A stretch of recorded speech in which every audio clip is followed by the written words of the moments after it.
Assalomu alaykum aziz do'stlar. Odam bo'laylik podkasti o'z ishini davom ettirmoqda.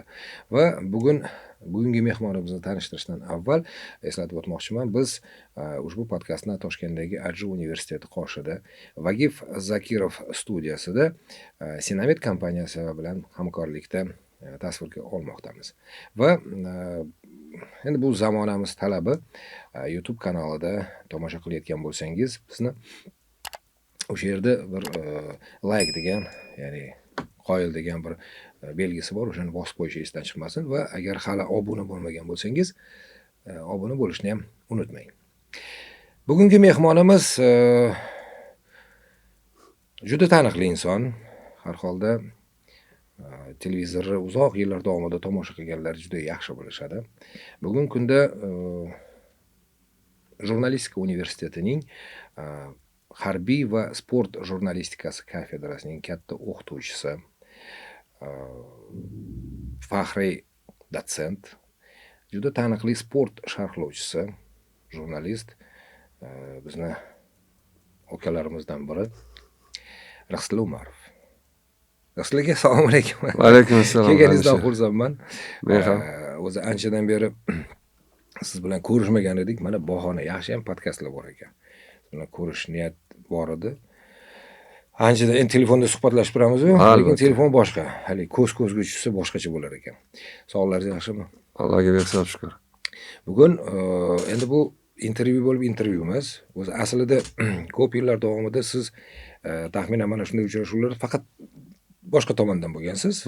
Savol beruvchi. Bugun endi javob berish to'g'ri. Bugun javob beradigan paytingiz keldi. O'sha qilgan ishlaringizga. Mana hozir eslasam, salkam 30 yil bo'libdi. Endi yaxshi tanishib ishlayotganimizga. Undan avval hali yoshligimizda ham sizni televizorda ko'rib yurardik. Hali axborotdagi sport reportajlari, sport bo'limi bo'lardi. Undan tashqari qanaqadir sport turlari haqida reportajlarda. Keyin o'sha 97-yillar taxminan televideniyaga kelganda siz bilan tanishganmiz. O'shandan beri mana salkam 30 yil bo'libdi. Ko'p yil birga ishladik. Menimcha bugun qanaqadir ma'noda kechirasiz, gapingizni bo'ldim. Qanaqadir ma'noda ikkalamiz mana shu suhbatda qurayotgan paytimizda ajratib olishsa kerak. Ko'pincha ikkalamiz ovozimizni hali sharhlarda kecha tennischi sharhlaja, yo'q, men emas, g'anisha sharhladi desam, ha, chi ovozingga o'xshaydi deb aytishardi. Yo'q, aslida haqiqatan hali o'xshashlik joyi bor. Ko'pincha keyin ayniqsa bir xil sport turlarini sharhlaydigan bo'lsak, ajratish ba'zan murakkabroq bo'lar edi. Keyin birga sharhlagan paytlarimizda ham ikkita odam emas, bitta odam sharhlayotgandi. O'ziga o'zi savol berib. O'zi endi savollar ko'p. Hammasini bir chekkadan sekin-sekin berishga harakat qilaman. Mana o'sha aytgandek, sport jurnalistikasiga kirib kelganingizga ancha yil bo'ldi. Hali majlislarda ham, studiyada ham hazillashib gaplashganda hali Leninni taniyman dirdingiz. Leninni ko'rganman. 66-yil manzarada. O'shaning uchun endi bugungi kunda bu hozir juda ham bir hali nima deydi, ko'pchilikni diqqatini tortadigan yo'nalish. Sport jurnalistikasi, sharh. Chunki ijtimoiy tarmoqda ham sharhlovchilarni juda ham yaxshi tanishadi. Siz o'sha jurnalistikaga kirib kelgan paytlaringizda bunaqa narsa bo'lmagan. Asosiy bir manba bu televideniya yoki gazeta va jurnallar. Nega aynan mana shu yo'nalishni tanlagansiz? Endi juda qiziq bo'lgan. Men bu haqida juda ko'plab intervyularda aytganman. Demak, O'zbekiston terma jamoasi tarkibida men 1974-yil Olmaotada o'tkazilgan maktab o'quvchilarining 13-Butun ittifoq Spartakiyadasida qatnashib kelganimdan so'ng kirish imtihonlariga 4 kun qolgan bo'ladi. Men ungacha Toshkentdagi 40-son o'rta maktabda fizika ukloni bilan, ya'ni yo'nalishi bilan haftasiga 16 soat fizika o'qiganman. Haftasiga 6 kunni, demak 4 kuni 7 soat o'qirdik. Undan tashqari terma jamoada mashg'ulotlar va kelsam, aytdilar aka, sani hujjatlaringni universitetdan domlalar kelishuvdi, jurnalistikaga topshirib qo'ydim dedilar. Oyi, fizika qayerda, jurnalistika qayerda? Nega jurnalistikaga topshirasiz? Masalan, shu bolalarimdan bittasi jurnalist bo'lishni xohladim dedilar. Biza 5 ta biza-ku desam, bo'ldi, boshim qotirmagan dedilar. O'qiysan shu dedilar. Ya'ni bu sizni xohishingiz emas. Yo'q, men jurnalistikaga topshira olmaganman. O'sha hujjat men kelgunimgacha 4 kun qolgan imtihon topshirishimga, demak, onam o'sha yerga, endi ona rozi, xudo rozi, juda duo qilganlar shekilli, yaxshi ish qilib, men onam meni shu sohaga yo'naltirganlaridan joylari jannatda bo'lsin. Umuman achinmayman ham, o'ksinmayman ham, anaqa ham qilmayman. Nega? Juda ko'plab xorijiy safarlar, juda ko'plab musobaqalar, Olimpiada o'yinlari, Osiyo o'yinlari, Grand Prix, jahon chempionatlari, tennis bo'yicha Yangi Zelandiyadan Avstraliyagacha, Indoneziyadan tortib Xitoy, Janubiy Koreya, juda ko'plab mamlakatlarda bo'ldik-da. Endi shu bitta sportda Wimbledon Angliyada, endi uncha jurnalist havas qilib, orzu qilib yetisha olmasligi mumkin-da. Lekin shuncha mamlakatga qanaqa ajoyib insonlar bilan uchrashdik.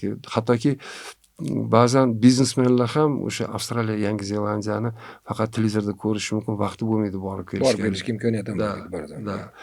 O'shanaqa joylarga nima deydi, hali bitta joyga Avstraliyada borganimizda bitta joyga keldikda, u yog'iga yer yo'q, quruqlik yo'q dedi. Materik-da endi Avstraliya, o'zingiz bilasiz.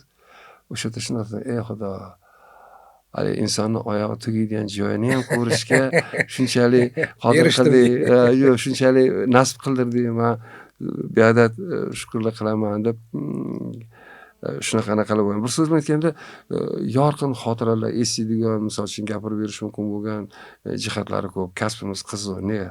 Qiziq. Buni endi men sizga aytganim bilan siz buni mendan kam bilmaysiz. Tomoshabinlar anaqa qilish mumkin. Agarda men bir novvoy bo'lganimda, har kuni non qilib, bitta ish qilaverganimda, qanaqadir ma'noda bu sizni me'dangizga tegishi mumkin-da. Lekin biz ishda unaqa emas-da. Bir kun misol uchun tennisga borasiz, bir kun basketbolga, bir kun futbolga, bir kun voleybolga, bir kun montajdasiz, bir kun boshqa sifatida syomkadasiz. Ya'ni har kuni ishingiz turli-tuman bo'lgani uchun sizni zeriktirishga ham qo'ymaydi-da. Shu jihatlari go'zal. Sharhlovchi sifatida bunday olib qaraydigan bo'lsak, taxminan shu 90-yillarning oxiridan boshlab ko'proq sharhlovchi sifatida faoliyat olib borishni boshladingiz, to'g'rimi? 83-yilda. Yo'q, tushundim. Sport jurnalistikasi tushunarli. Lekin muntazam ravishda, deylik, juda ko'p miqdorda sharhlar aynan o'sha 90-yillardan keyin juda ham ko'p translyatsiyalar olish bor. Chunki o'sha siz aytayotgan 80-yillarda translyatsiya, endi o'zimiz ichki qanaqadir musobaqalar bo'lsa, o'shalarning translyatsiyasi bo'lardi, yoki futbolmi, voleybolmi yoki boshqa. Lekin jahon miqyosidagi katta yirik musobaqalar 92-yildan keyin. O'sha 90-yillardan keyin. 8-avgust 1990. Siz boshlagan paytlarda u paytda o'zimda olib qaraydigan bo'lsa, sharhlovchilar ham ko'p emas edi. Ko'p emas, bir qo'lda sanasa bo'ladigan edi. Axborotga men keyin Ubaydulla Hikmatullayev, Qilichboz, keyin shaxmatdan Akram Toshxo'jayev, Roman Turpishev, Kostya Timoxin, keyin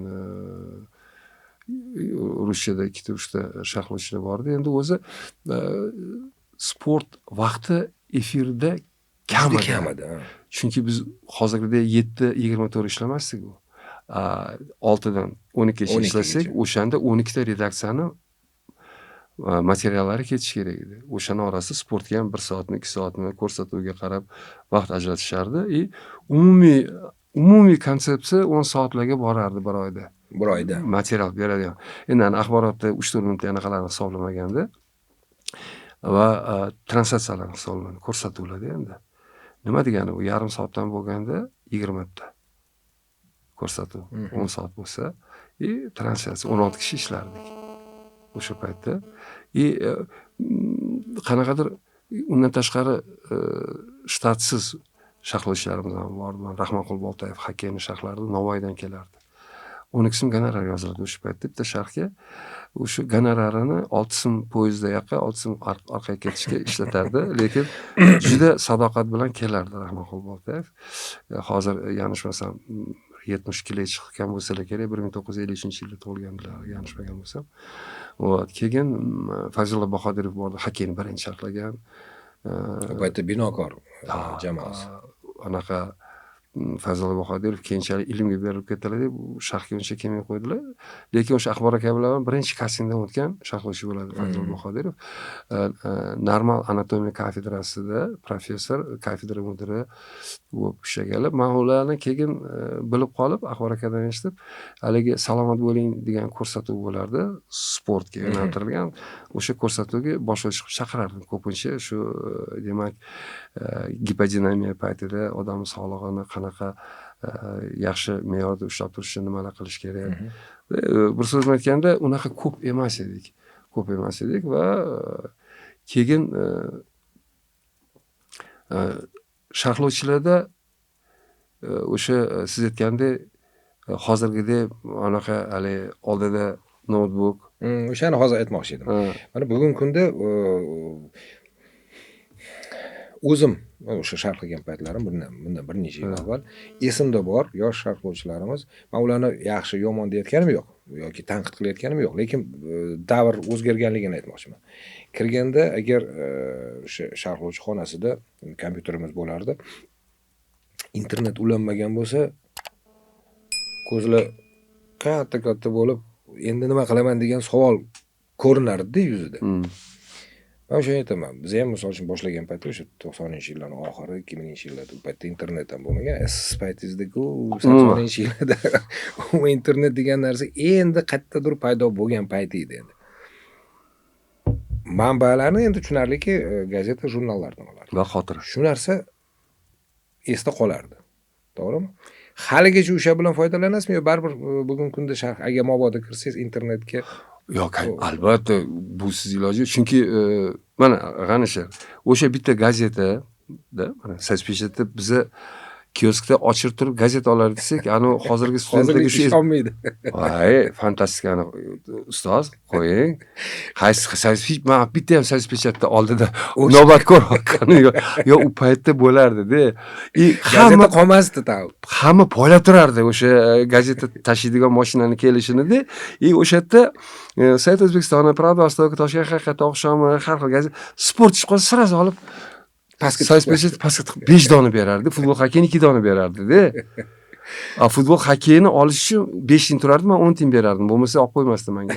10 tiyinga 5 ta har kuni sayski sport olardik. Endi o'tdagi ma'lumotlar o'qigansiz yodingizda qoladi. Endi odam o'qiganda ko'proq ko'z bilan ham anaqa xotirada ko'proq qoladi. Buni vrachlar ham, mutaxassislar ham aytishgan. Endi shu yerda bitta narsasi borki, o'sha yerda informatsiya qancha kitob, jurnal chiqardi, yodingizda bo'lsa, fizkultura, sport, sportivniy igri. Bizda yosh kishi degan jurnal chiqardi. Endi o'ta tematik maqolalar ketardi. Bizga informativ xarakterdagi ma'lumotlar kerak sharh paytida, to'g'rimi? To'g'ri, tematik maqolalardan ham nimadir olib sharh paytida ishlatish mumkin. Lekin ular hozirgi mana kompyuterdagi, notebookdagi ma'lumotlarga qaraganda hozir bir dengizga bitta tomchidek gapda, hozir ummon bo'lib ketganda, mana Wikipedia kirasiz yoki shunchaki e-libraryga kirsangiz, bitta temani so'rasangiz 160 ta ilmiy maqola chiqib keladi. Mashincha. Faqat endi ularni hammasini joyiga qo'yish kerak. Eng muhimi, mana misol uchun men hali bu temaga ham kelsak kerak, mana shu talabalarga informatsiya ko'p bo'lishi mumkin, ma'lumot ko'p bo'lishi mumkin, lekin uni mantiqiy ketma-ketligini qo'yishni bilish kerak. Hammasini boshdan oxiriga u chiqib, bu yoqda tanaffusga chiqib ketvordi ham. Hali ham yetib o'tgan. O'yin to'xtagan, u hali o'qimagan, o'tirish mumkin-da.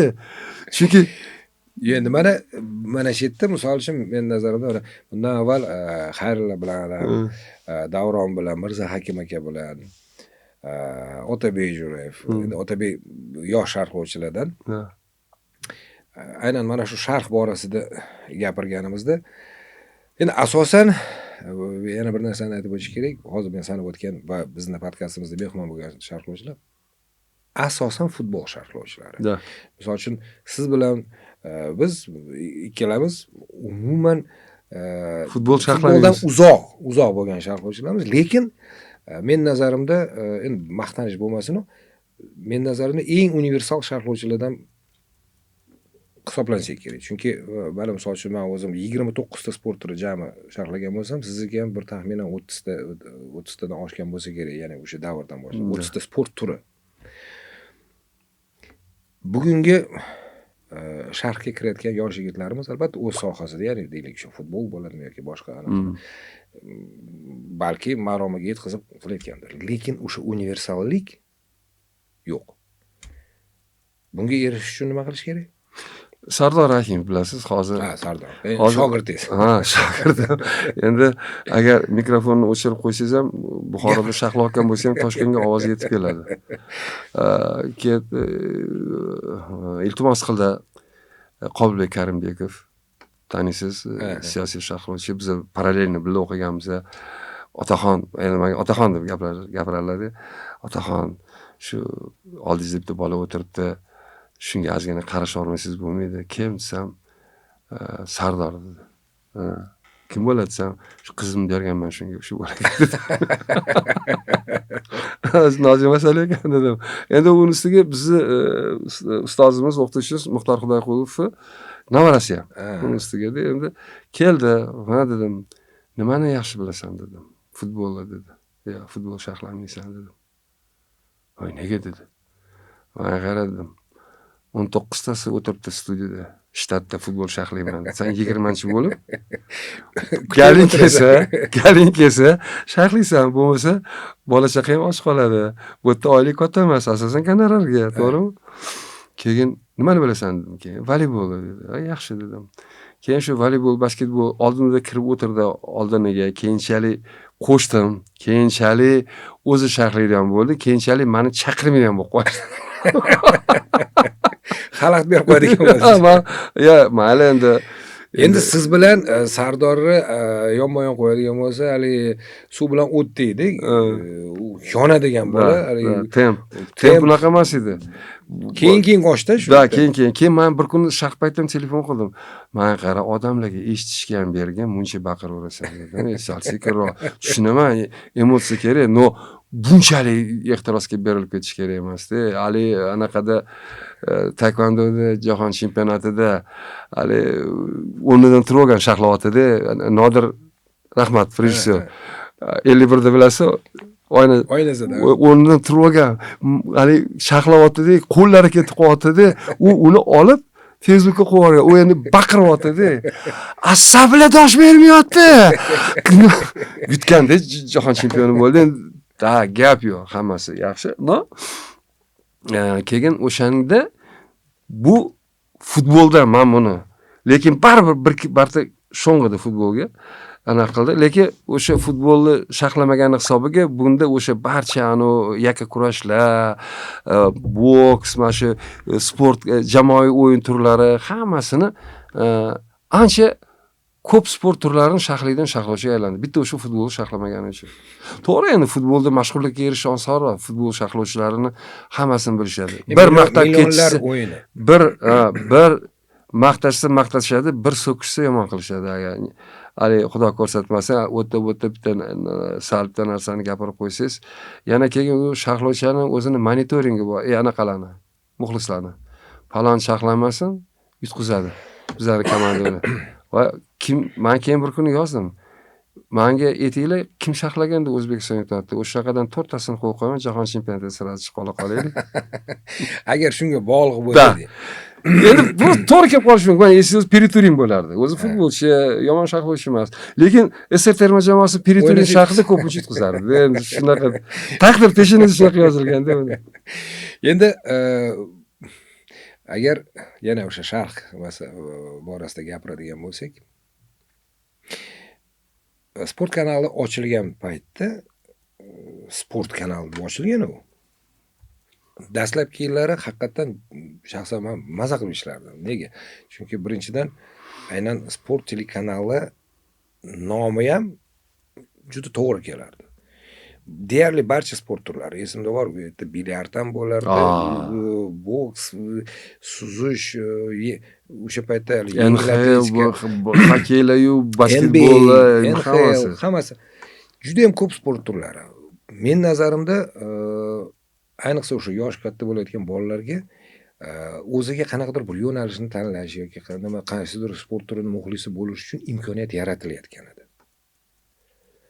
Oxirgi paytlarda men nazarimda aynan sport kanali o'sha sport kanali nomini ham sal biroz sport telekanali nomiga ham mos kelmaydigan bo'lib qoldi. Chunki aksariyat reportajlar bu futbol reportajlari. To'g'ri tushunaman, millionlar o'yini, lekin boshqa sport turlari ular ham qiziq meni nazarimda. To'g'ri, lekin reportajlar yo'q. Lekin meni eshitishimcha endi bu yerda o'sha xalqaro konvensiya bor. Bizni MTRK ham o'shanga qo'l qo'ygan. Ya'ni biz o'sha yirik musobaqalarni ko'rsatish uchun shartnoma tuzib pulini to'lamasak, biz uni ko'rsata olmaymiz. Agar o'g'rincha ko'rsatmasak, juda katta jarimaga tushamiz. Byudjet tashkiloti bo'lgani uchun byudjeti pulidan u yoki bu APL yoki La Liga yoki Italiya chempionati, Germaniya chempionati ularni ko'rsata olmaymiz. Endi mana UzReport yoki Zo'r TV'larda ularda pul o'ziniki, xohlasa anaqa ko'rling ko'rsatadi, xohlasa ko'pkarini ko'rsatadi. Lekin ular ham ko'rsatmaydi. Bitta, uni tushunib turibman. To'g'ri, moddiy jihatdan aynan o'sha konvensiyaga qo'l qo'yilgandan keyin, ya'ni agar litsenziyasini olmagan bo'lsa, o'sha efir vaqtini sotib olmagan bo'lsa, berish bu noto'g'ri. Bunga mutlaqo qo'shilaman. Va millionlar o'yini va hammani qiziqtiradigan sport o'yini bu aynan futbol. Bunga ham qarshilik ham qila olmaymiz, bu haqiqat. Lekin boshqa sport turlarini ham rivojlantirish uchun baribir men nazarimda aynan davlat tomonidan o'sha translyatsiyalarni vaqtida sotib olib yoki qanaqadir bir esingizda bo'lsa o'sha tennis bir vaqtlari tennisga ajratilayotgan vaqt hozirgidaqa futbol ham orzu qilardi unchalik vaqtga. Avstraliya chempionatlari, Roland Garros, katta shlem turnirlari, o'zimizda mana O'zbekiston Prezident kubogi, Toshkent Open turnirlari. Endi bu hamma o'ziga yoqqanini maqtaydi deyishlari mumkin, lekin bundan tashqari boshqa sport turlarida ham juda ko'p vaqt ajratilardi. Aynan shu narsani men nazarimda baribir o'sha pul taqsimlanayotgan paytda balki bu narsa, chunki yoshlarimizda boshqa narsaga qiziqish qolmayapti-da. Boks, kurash, futbol, qolgan sport turlari. MMA, UFC, boks. Endi mana bunaqa narsa bor-da, bilasizmi, o'sha differensiatsiya degan narsa bor. Uni biz ham hammamiz yaxshi tushunamiz. Ya'ni har bir sport turini o'zini bir efir vaqti bo'lish kerak-da. U nima endi, yetimmi? O'gaymi u? Va basketbol misol uchun. Basketbol, aniq kuni bizda basketbol bormi deyapti-da. Men har bo'lish uchun ko'rsatish kerak. Har darsda boshida blitz o'tkazaman talabalar bilan 15 minut. Keyin mavzuga kirishamiz. Bugungacha mana bugun O'zbekiston sportchilari yoki xalqaro arenada eng muhim qaysi sport voqealari diqqatga molik. Mamlaqa deyishadi yoki etisha olmaydi. Menga qara, 5,000 Realni muxlissan, 5,000 Barselonani muxlis. Men hech qanaqa e'tirozim yo'q. Nima, Realda 6 ta Farg'onalik, Barselonada 5 ta Namanganlik o'ynayaptimi? Yotib olib, Ali Said Ahmad bekorga aytmagan. Xorasxon chet ellik desa yotib olib qarashadi. Mayli, yetishi Real Barselona. Sen oldin o'z vatanparvarlik bormi? O'zimizni jamoalar ishtirok etayotgan, bizni sportchilar qatnashgan narsadan boshlagin. Mana shaxmatchilarimiz 3 tasi anaqa o'zini kesimida jahon chempionatida yutishdi yoki bo'lmasa mana 12-da Shahram G'iyosov o'zini 15-uchrashuviga chiqadi professional ringda, 14 tasini hammasida g'alaba qozongan. Shu saviyani jahon kubogi etabi. Shu saviyani 49 yoshda hali ham uni o'g'li undan ancha keyin anaqa qilgan tuqqandan keyin bu o'g'li katta bo'ldi, sport bilan shug'ullanib, tugatib yubordi o'g'li. Onasi hali ham davom etdi. Onasi hali chopqillab anaqa yurdi. Endi mana shu joyda bitta narsa aytaman, Rufat aka bitta zo'r gap aytgandilar, qaysidir ko'rsatuvda men chaqirganimda, har bitta odamning o'z resursi bordir dedi. Birov 28-29 yoshda tugaydi уже. Birov 40 yoshda ham anaqa qiladi. Mana Ronaldo, Messilar yoki Trichak mana rosa Trichakka vaqtli ketib qoldi deb aytishganda, endi vaqtida ketish ham uni ham bilish kerak. Da, go'zal narsa bu. Chem uchta chalib, qachongacha anaqa qilasan, ezvordlar yoshlarga yo'l berishingchi degandan ko'radi. Endi undan tashqari nemislar aytadiki, endi nemislarda o'sha farmakologiyasi, ana institutlari zo'r ishlagan u.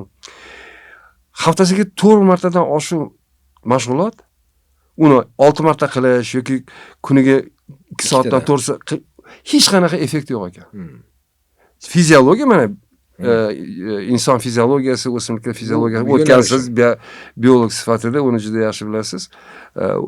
O'sha undan ortig'ini organizm ko'tarmas ekan ham, uni foydalish koeffitsiyenti ham bo'lmas ekan.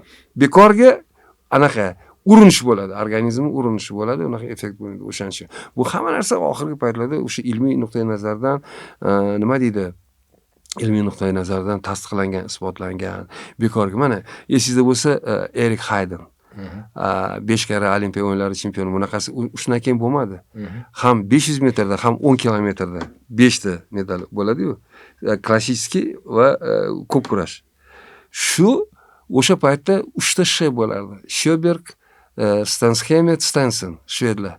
Chunki yani Stensenlar ham S bilan yoziladi. Sjöberg ham o'sha uchun 3 ta S deyishardi. Ular hech kimga berishmasdi birinchilikni. Xuddi xitoyliklar stol tennisi bo'yicha jahon chempionatini Xitoy chempionatiga aylantirganda, ularda ham shu uchala. Hattoki Yevropa chempionatida ham xitoylik familiyalar.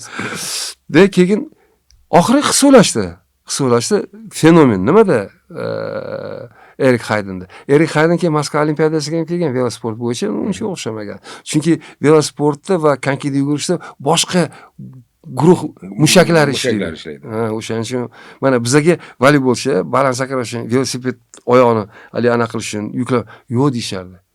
Sen velosipedda oyog'ingni yuklamasini olgandan keyin unaqa baland sakra olmaysan. Bizga anu ovchilarning patrontaji bo'ladi, beliga taqib ichiga hali cho'yandan anaqalarni qo'yib, anaqada arg'amchida sakrardik, de keyin uchardik. Setganmiz. Nima demoqchiman bu bilan? Buni aytmoqchimanki, o'sha har bitta odamni, har bitta sportchini o'zini vaqti bor. O'sha payt unga nima deydi, o'sha natija berish uchun yoki muxlislarni quvontirish uchun yoki uni o'yinidan ko'rgan odamlar lazzatlanishi mumkin-da. Hozir shu gapingizga esimga tushdi. Biz misol uchun katta tennis bilan shug'ullanib uzoq yillar mobaynida hali betga musobaqalarga borsak, yo zbor bo'lardi. Ayniqsa qishda borganimizda pastda stol tennisi uchun o'sha kichkina maydonchasi bo'lardi, 2-3 ta stollar turardi. O'yinimizni tushadigan bo'lsak, murabbiylar ruxsat bermasdi. Nima? Yo'q. Chunki qo'l harakati katta tennis bilan stol tennisida o'zgacha. Bu o'sha salbiy qanaqadir bir ta'sir ko'rsatganligi uchun bizga ruxsat berishmasdi. Vaholanki o'sha yerda ham o'sha top spin zarbalari bor. O'sha raketka, top, forehand faqat top o'rnida, lekin ijro etish texnikasi baribir birdan farq qiladi. Yoki bo'lmasa badminton o'ynasak, havasga endi hali plyajda bo'lsak, yarim soat o'ynasak hech narsa demasdi, lekin borib qayerdadir muntazam ravishda o'ynashga ruxsat berishmasdi. Men bir 2 yoshda tennisga bordim-da, oldimizda kort ochildi. O'g'limni olib bordim. Endi uni treneri bizdan keyin voleybol o'ynagan O'zbekiston terma jamoasida, keyin tennischi bo'lib ketgan. Aleksandr Aleksandrovich Sansanich. Bilasiz, Sansanchga anaqa o'ynadikda, raketka berdi. Endi stol tennisini yomon o'ynamasdi. Lekin mushaklarning xotirasi o'sha kichkina raketkaga anaqanda, to'pga nisbatan katta raket tennisda dastagi uzun, anaqasi harakatlar umuman boshqa. O'shalik kichkina raketga stol tennis urmoqchi bo'laman-da, to'p to'rga yetib bormasa, o'zim xap ko'rtimga tushib qoladi. Keyin hali aytdiki, bunaqada bo'lmaydi. Men hali vizual ko'rish bilan mushakka o'tish menda yashanagan. Yo dedi, rus tilida qo'y dedi. Qancha bir kun davalga urgin dedi. O'sha san koptovni his qilgan oldin, keyin dedi, balki o'xshar dedi. Endi mana biz o'sha boshlagan paytlarimizda boshlanishi devordan boshlanardi. Devor oldida, keyin devordan keyin hali sal men ko'pincha suzishga aniq qilardim. Oldin suzishni o'rganib olaylik, keyin suv qo'yamiz. Suv havzasiga degan hazil bo'lardi-yu, o'shanga o'sha agar yaxshi kalla tashlasangiz suv tashlasangda. O'shanga o'sha biz ham masalan oldin devor oldida hali raqib yo'q, faqat o'zingiz bilan o'zingiz o'ynaysiz. Skoshga o'xshab. Sekin keyinchalik ozgina kortga chiqarib, bugungi kunda endi mana hozir tayyorgarlik sistemasi ham umuman boshqacha. Darrov bola keldimi, qo'liga raketkani tutqizib qo'yadi, kortga turg'izib bir haftadan keyin Jokovich bilan o'ynaysan deb. Ha. Endi albatta har bir narsani o'zini etaplari bor. Ko'pincha bugungi endi hali zamonimiz juda tez rivojlanayotganligi tufayli ba'zi bir etaplarni kesib olib tashlashyapti. Mayli, endi u baribir qanaqadir natija beryapti. Misol uchun bitta narsani aytishim mumkin, gapingizga solib turing. Mana Mirjalol Qosimov hamma biladi, qanaqa harakatchan futbolchi bo'lgan. Mirjalol Qosimov o'ynagan paytda 4,5 kilometr yugurishardi o'rtacha. Hozir 12,5-15 kilometr yugurishyapti. Demak, o'sha nafaqat futbolda, boshqa sport turida ham dinamika umuman o'sib ketganda. Juda yuqori. Sport jurnalistikasi albatta juda qiziqarli bir yo'nalish. O'zingiz shu sohada ishlayotgan bo'lsangiz, izlanib, nimalardir o'rganasiz, nimadir odamlarga yetkazib berishga harakat qilasiz. Lekin sharh davomida tomoshabinga yetkazib berish bilan auditoriyada talabalarga yetkazib berish orasida men nazarimda anchagina katta farq bor. Chunki siz tomoshabinga ma'lumotni yetkazib beryapsiz, talabalarga siz o'qitishingiz kerak. Bir-biridan ancha farq qilsa kerak yoki farqi yo'qmi sizga? Bu borada. Mana hozir men shuni sifatida. Men tushundim. Buni ikkita kriteriyaga bo'lish mumkin, amaliyot sifatida va nazariyat sifatida. Amaliyot sifatida oladigan bo'lsak, endi mana o'zbekchada sal o'xshamaydi tarjimasi, lekin hozir o'rtachada aytib ketaman. Видит каждый может, а увидит не каждый. Har bitta odam ko'rishi mumkin. Hamma tomosha qiladi, lekin ko'rmaydi. O'shani ko'rsatib bilish kerak-da sharhlovchi. O'qituvchi o'shani qanaqa ko'rsatib bilishi talabaga aytish kerak, sharhida tomoshabinga yetkazish kerak. Elementar mana o'sha futbol hamma bilgan. Yoki bo'lmasa basketbol yoki gandbol, to'p bilan bog'liq bo'lgan, voleyboldan tashqari. Negaligini hozir aytaman. Futbolda koptok kimda bo'lsa, sharhlovchining ko'zi ham o'shanda, tomoshabinning ko'zi ham o'shanda. Ketyapti. Uni yonida ketayotgan o'ng qanotda, chap qanotda yoki markazda qanaqa ochilyapti, kim pozitsiyasi qulay, uni o'qishni bilgan odamgina sharhida tomoshabinga yetkazib beradi. Bo'lmasa sharhlovchi ham koptok bilan qolib ketadi, tomoshabin ham koptok bilan qolib ketadi. Yoki olaylik libera. U o'zini yozilmagan qonun bor. Maydon markazidan yaqin hech qanaqa holatda ham o'tishga haqqi yo'q. Свободный защитник deyiladi-yu. Lekin o'sha himoyachi ozgina to'p bilan oldinga yurib, to'pni oldirib qo'ygandan keyin qarshi komanda kombinatsiyani amalga oshiradi, uni pozitsiyasi bo'sh qoldi, uni pozitsiyasini razыграть qilishadi-da, keyin gol urishadi, voy mana himoyachilar xato qildi, voy darvozabon ushlolmadi. Baraka topkir, bu yerda xatoni boshi liberadan boshlandi. Bitta odam xatosi keyin hamma uni yana o'sha professional futbol o'ynaganlar uni sharhlovchilardan bari yaxshi bilishadi endi. O'sha yerda qaysi qanot himoyachisi ketib qoldimi joyini tashlab yoki markaziy himoyachi yoki liberami o'sha joyni bo'shlig'ini to'ldirib o'sha hali xokkeychilar tilida aytganda bir kishi ko'p bilan o'ynaydi-yu hali. Численное преимуществоni hal qilishga harakat qilishadi. Ana shu narsalarni sharhlovchi ko'ra bilish kerak, his qilish kerak. Qaysi sxemada o'ynayapti? Qanaqa taktik? Uning uchun o'sha hozir siz aytgan gapingizga sportni sharhlash uchun sportni ichida bo'lish kerak uning uchun. Albatta. Ya'ni demoqchimanki, mayli kimdir, ko'pgina sharhlovchilarimiz o'zi sobiq futbolchi emas yoki sobiq basketbolchi emas. Misol uchun siz voleybol bilan shug'ullangansiz, men tennis bilan shug'ullanganman. Lekin biz sportni ichida bo'lganmiz. Shuning uchun sportni ichini tushunish sal osonroq. O'shaning uchun men aytaman, gapingizni oldim, kechirasiz. O'shaning uchun men aytamanki, bolalar xafa bo'lmanglar. Mana sizlar subyektiv. Chunki sizlar muxlissizlar. Sportchilar obyektiv. Chunki ular uning ichida bo'lgan. O'sha o'quv mashg'ulot yig'inlari, jarohatlar, sostavga qo'yish, qo'ymaslik, tayyor bo'lganda o'rindiqda qolib ketishing yoki tayyor bo'lmaganingda seni qo'yishi, uni juda anaqalari ko'p. Uni faqat o'zidan o'tkazgan odamgina sharqda obyektiv tarzda uni gapirib berishi mumkin.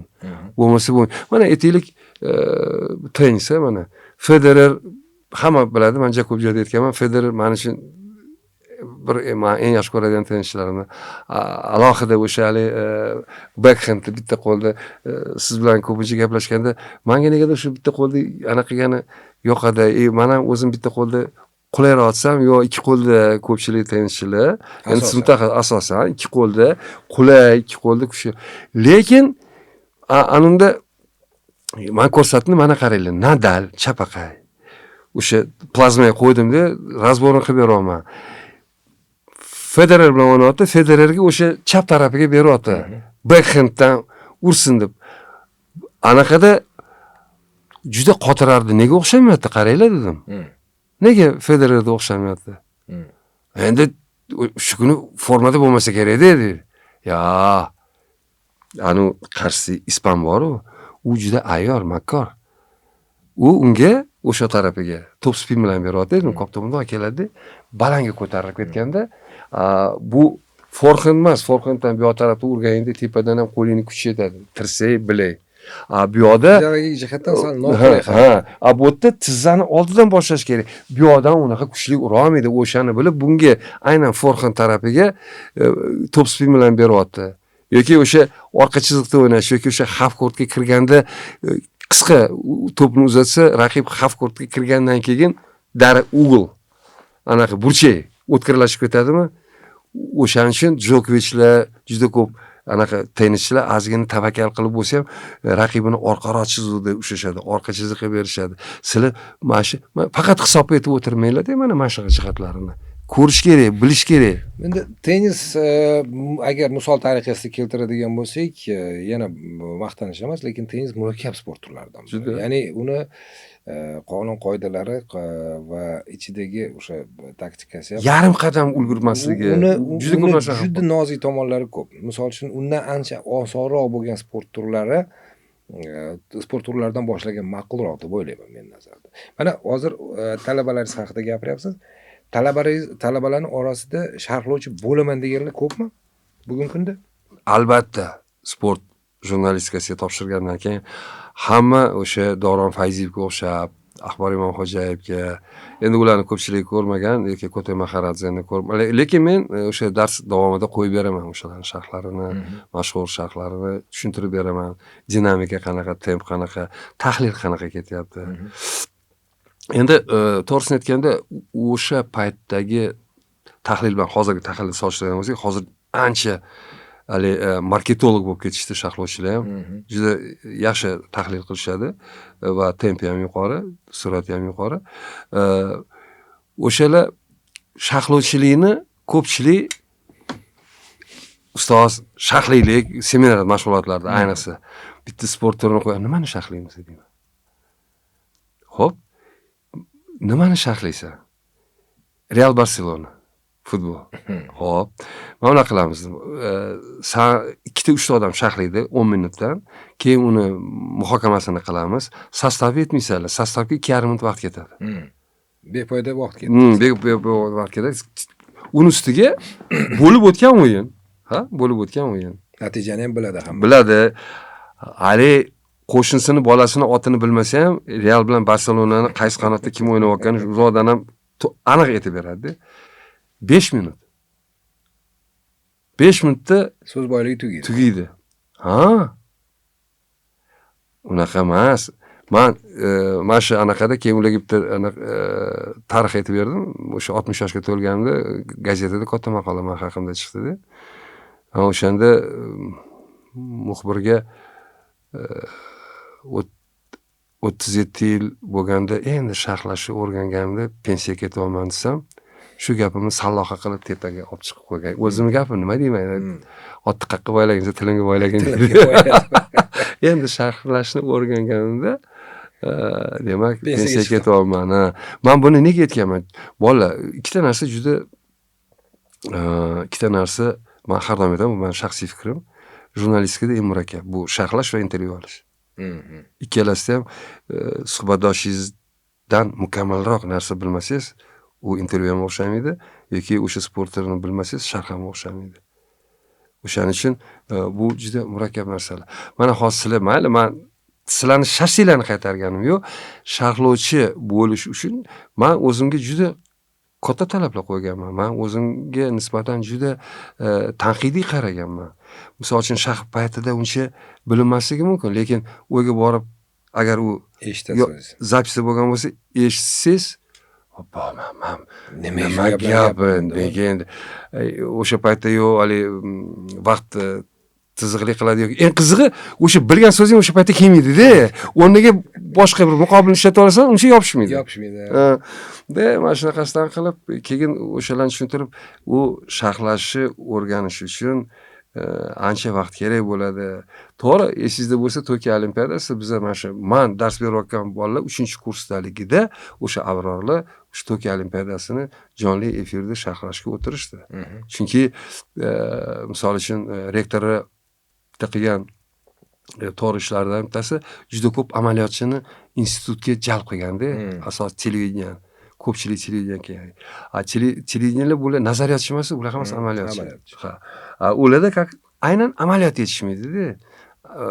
Nazariya bor, amaliyot yetishmaydi. Mana shuni orqasida 3-kursda ko'pchilik o'sha mana hozir Abror bo'lim boshlig'i qariyb ham boshlovchi sifatida informatsion dasturda, ham sharhlovchi sifatida, ham ekspert sifatida Muhammadiyor shu bolalar hammasi. Mana hozir endi kuni kecha Mirzahakim To'xta Mirzayev taklif bilan chiqdi. Demak, biz shu talabalar orasida 3-4-kurs talabalar orasida 10 tadan 20 tagacha talabani berishimiz kerak. YouTube kanalda ular 5 hafta davomida sharhlashadi. U yoki bu sport turi. Endi bu ham qanaqadir o'sha bolalarni jalb qilish amaliyotga. Chunki mana biz sportchilar biz ikkalamiz bilamiz, o'sha adaptatsiya jarayoni bo'lmagungacha bo'lmaydi baribir. O'shanga mana o'zimni birinchi sharhlagan yoki birinchi efirga chiqqan paytlarim nafasim yetmay, ko'zlarim to'rtburcha yo'q qolgan. U paytda faqat jonli efir edi, yozib olinmasdi. Lekin endi biz shu narsalardan o'tganmiz. Hozirgi sharoit keladigan bo'lsak, bulardagi imkoniyat cheksiz.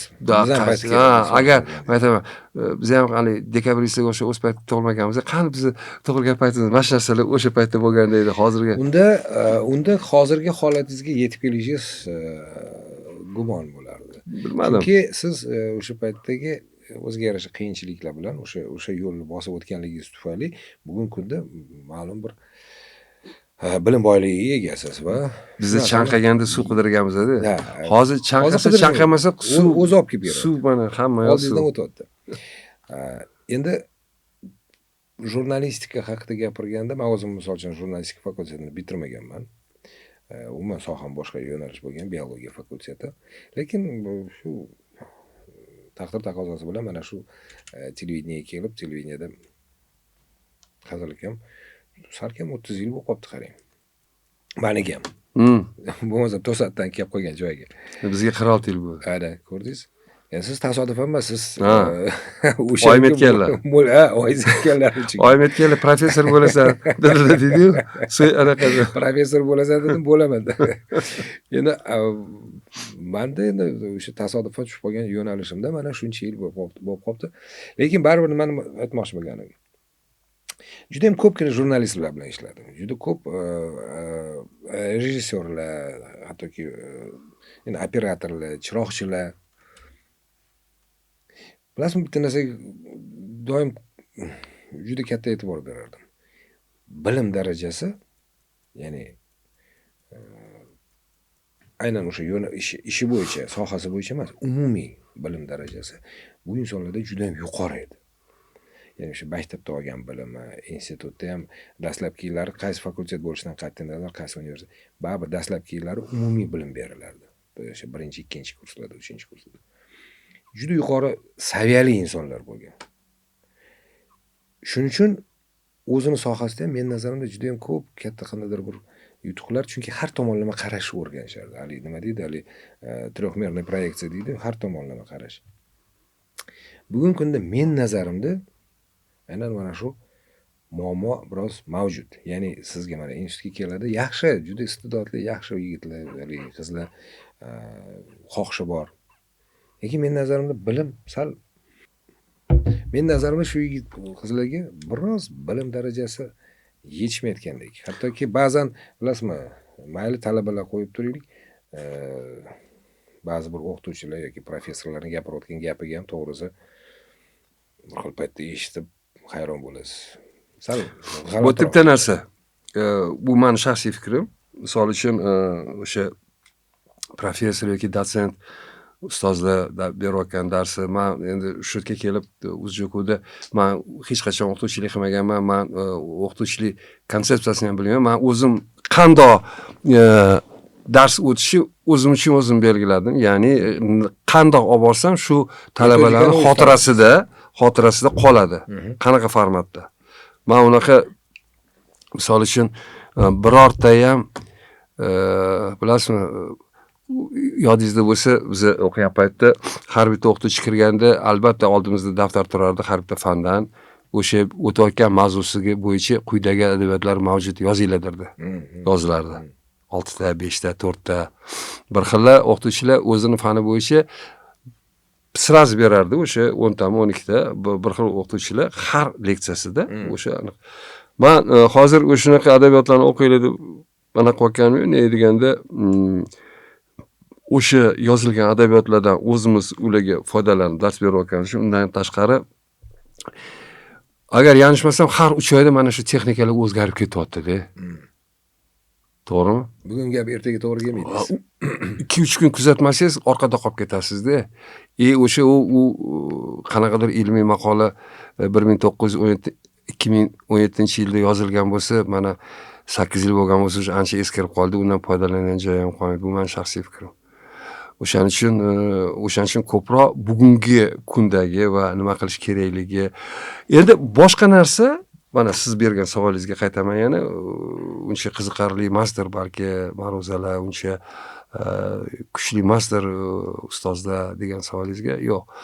Bu yerda men boshqacha qaragan bo'lardim. Biroz agar Nobel mukofoti laureatini olib kelib darsda ma'ruza chiqib qo'ysangiz, ana o'tirgan talaba qiziqmasa, foydasi yo'q. Mana biz shu narsaga qiziqqanimiz uchun o'sha bizga pirojka olib yegin deb bergan 10 tiyinga pirojkami sayz pechetda gazet poylab futbol sotib olardik, o'qirdik. O'shanga qiziqqanimiz uchun-da. Agar odam qiziqsa, o'qituvchi, ustoz yoki yana qanday bo'lishidan qat'iy nazar bo'lib ketadi. Tushunarli, lekin baribir o'sha boya aytgan gapim, umumiy bilim, mayli shu soha bo'yicha institutga kelgandan keyin siz mana siz harbiy va sport jurnalistika kafedrasida dars berasiz. Bu yerda harbiy qandaydir materiallar to'g'risida o'sha reportajlarni tayyorlashda, buning uchun birinchidan unvonlarni farqiga borish kerak. Kamida. Ya'ni aytmoqchimanki, o'sha pogondagi yulduzlardan ko'rib ajratib olish kerak. Bu bir, agar harbiy yo'nalish. General mayordan. Bittadan yulduz bo'lgan bilan yulduzni har xil. Yoki bo'lmasam harbiylarni, misol uchun militsiya xodimlari yoki prokuratura xodimlaridan ham bir-biridan farq qilish kerak bu narsa. Har holda shu narsani bilish kerak. Sportda ham, misol uchun sport turlarining har xil yo'nalishlari bor. Yoki bo'lmasam yengil atletika deganda, yengil atletikani ichida nechta disiplina bor. O'sha narsalarni ham bilish kerak. Lekin bundan tashqari atrofda bo'layotgan voqealardan ham xabar bo'lish kerak, tarixdan xabar bo'lish kerak. Men nazarimda. Aynan mana shu narsa biroz yetishmayotgandek. Men hozir hech ham yoshlarni yomonlab yoki qoralayotganim yo'q. Lekin bu yerda ularni ham ayb emas, aslini olganda. Chunki yoshligi nima berayotgan bo'lsak, shu narsaga ega bo'ladi. Lekin men nazarimda o'sha narsa biroz vaholanki ma'lumot olish imkoniyati juda ham keng. Ma'lumotni o'zi yo'q. Endi hozir 7 yil bo'lgan bo'lsa, shu Uzjokuni ochilganiga o'zi biz shu paytgacha jurnalistikada sport jurnalistikasi yo'nalishini o'zi bo'lmagan.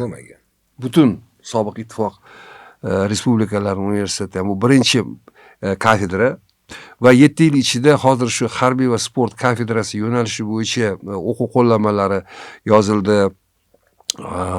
Bir 6 tami 7 ta kitoblar yozildi. Endi ya'ni o'sha sharhlovchilik haqida to'g'ri halicha unaqa mukammal yozilmadi. Endi birinchi anaqalar mana shu o'zimizda ishlagan Yulduz hali siz bilan badiiy gimnastikani birga sharhlaydi deb o'sha kandidatlik himoyasini qildi, kitob yozdi, shu sport anaqasi bo'yicha. Kitob yozdi. Kitob yozdi, kitob chiqdi. Hozir уже hozir endilikda bir 7-8 ta o'sha sport yo'nalishi bo'yicha, ya'ni aynan sport yo'nalishi bo'yicha bu reportaj, lavha yoki ocherk, pamflet, jurnalistikadagi janrlar emas, aynan sportga bag'ishlangan kitoblar chiqishni boshlayapti va men ham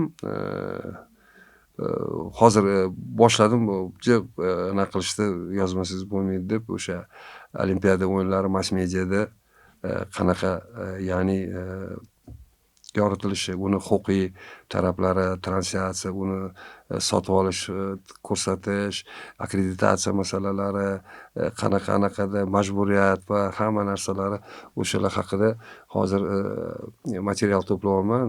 Shu yozib qilsam kerak bir o'quv qo'llanma sifatida. Chunki boshlayotgan jurnalistlar yoki kimdir o'qiganda nega buni ko'rsatmayapti degan savolga javob o'sha yerdan olishadi. Sotolmagani uchun yoki huquqi bo'lmagani uchun yoki puli yetmagani uchun o'sha hamma anaqalarini endi shuni yozsam sal foydaliroq bo'lsa kerak deb o'yladim, chunki ko'pgina boshqa narsalarni o'sha Wikipediadan olish mumkin, YouTube'da marhamat qancha video ko'rish mumkin yoki bo'lmasa hozirgi o'sha dunyodagi 7 ta yoki 10 ta top sport nashrlaridan qancha narsa olish mumkin. Hamma narsa odamning o'zini o'sha qiziqishi, izlanishiga. Endi bu yerda misol uchun agar mana deylik siz qandaydir darslik demaylik, qandaydir o'quv qo'llanma agar yozadigan bo'lsangiz, siz avvalambor o'sha standart o'sha ma'lumotnomalardagi Wikipediadan yoki boshqa ensiklopediyalardagi ma'lumotdan emas, o'zingizni tajribangizdan kelib chiqib, o'zingiz uchrashgan insonlar, ular bilan bo'lgan suhbatdan kelib chiqib, qanaqadir bir o'sha bir qo'llanma yozishingiz mumkin. U qiziqroq bo'ladi men nazarimda. Chunki o'sha siz aytgandek umumiy so'zlar shundoq ham yetarli. Umumiy ma'lumot. Lekin sportda umuman qanaqadir bir yo'nalishga qiziqishni uyg'otadigan narsa detallar, shaxslar, ayrim qandaydir holatlar. Ana o'sha narsa orqali men nazarimda jalb qilsa bo'ladi. Shuning uchun yaxshi ish boshlabsiz, demak oxirigacha yetkazish kerak. Endi siz aytgan narsa u alohida bir boshqa yoziladi, memuarga o'xshagan narsa. O'sha simdoshim Alisher Amanovich Fazlillayev qilich yozib bo'lgan, u ham men bilan Olmaotadagi Spartakiyada bo'lgan. Biz bitta sinfdan 3 kishi futboldan, voleyboldan, qilich yozishdan O'zbekiston terma jamoasida Spartakiyada qatnashganmiz edi. Hozir New Jerseyda universitetda 5 oy dars bergani ketdi. Yaqinda o'zi Webster universitetidan keluvdi. Dars berib, Amerikada dars beradi. O'zbekistonning Belgiya, Angliyadagi elchilari sifatida 3,5 yildan ishlagan professor. Juda nima deydi, izlanuvchan. Omonali aka otalari 84 yoshda qazo qilganlar. Shu 84 yoshda ham Institut filosofik prava dars berardi, professor. 82-yil Amerikani bir nufuzli jurnalini so'rovnomasiga ko'ra dunyoning eng kuchli olimlaridan biri sifatida e'tirof etilgan. mamlakat hali Rustilla shuncha davlatga borgansan, kuniga bir odam bitta mamlakat haqida yozing, bitta kitob bo'ladi derdilar-da. Ular har kuni yozardi. Va Alisher ham shunaqa yozadi.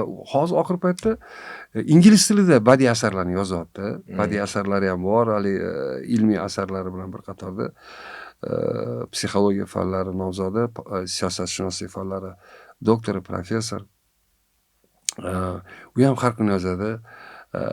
Ana kuni Abduqodir Husanov haqida keys mendan iltimos qilishdi, qo'yishdi, keyin men qo'ydim keysni. Uni ko'ribdi, formati yaxshi davom ettirgan deb. U bir kun yozmasa anaqa bo'lib qoladi-da, ya'ni kasal bo'lib qoladi-da. Endi bizaga o'sha fazilat yetishmaydi, ozgina dangasaro bemalol yozish deng. Sabr toqat bilan yozish. Yozishga men anaqa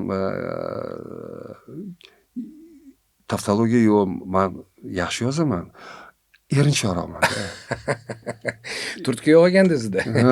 Endi tag'in ham kafedra mudirimiz Alijon Safarov, polkovnik, 15 yil, 71-yil yigit. Alijon Safarov 15 yil o'sha vatanparvarda bosh muharrir o'shagan. Mana shu kelib o'zini harbiy sohasi bo'yicha kandidatskiy himoya qildi, doktorskiyni yozib bo'ldi. 7 ta kitob yozdi. Yana kafelarni boshqaradi. Rustillaka yozsangiz bo'lmaydi. Shuncha narsani bizga gapirib berasiz, og'zimni ochib, qog'ozingizni keltirib, yozmaysizmi? Ay, yozaman. Men bitta o'tirsa, boshlasam bo'ldi, o'sha to'xtatib bo'lmaydi. Boshlab olishim kerak o'sha. Endi men nazarimda yaxshi bir fikr. Xudo xolasa o'sha qilgan ishlaringiz haqida bir asar bo'lmasa ham har holda qisqa bir hikoyalar yozib yoki o'sha qo'llanmalar yozadigan bo'lsangiz, men nazarimda yoshlarga ham juda ham foydali bo'lardi va ko'pchilik sizni yaxshi tanimaganlar ham sizni yangitdan o'zi uchun kashf qilgan bo'lardi. Endi men nazarimda o'sha yoziladigan narsalar haqida hali yana oldinda yana suhbatimiz bor. Xudo xolasa biroz vaqt o'tgandan keyin balki o'sha siz aytgandek dangaziylikdan qochib yozishni boshlasangiz, suhbatimiz uchun yana bitta mavzu bo'ladi. Xudo xolasa. Bugungi suhbatimizni yakunlashdan avval har doimgidek bitta savolim bor. Podkastimizning nomi Odam bo'laylik. To'g'ri tushunaman, men ko'pincha mana shu savolni berganimda endi bu qanaqadir bir g'alati savol, u deyishadi, bu deyishadi. Bu savolni kimga berish mumkin, kimga berish mumkin emas. Men nazarimda odam qiyofasida yurgan, o'zini odamman degan har bir shaxsga bu savolni bersa arziydi. Chunki hamma bu narsani har xil tushunadi. Maqsad har safar hamma o'sha har bir fikrni hisobga olib turib, odam o'zi uchun qanaqadir bir xulosa yasash kerak. Shaxsan siz uchun odam bo'lish nima ma'noni bildiradi yoki nima bilan ifodalanadi? Odam bo'lish, bilasizmi, hammaning o'zining shaxsiy fikri bor, hamma turli kontekstda qaraydi bunga. Men shunday javob berishim mumkin, qisqa qilib. O'zicha qisqa gapirishim qiyin, lekin shu savolingizga qisqa javob bermoqchiman. Hayotda qilgan har bir ish uchun keyin xijolat bo'lmaslik. Faylasuf bo'lib keting, erxistlik. To'g'risi haqiqatan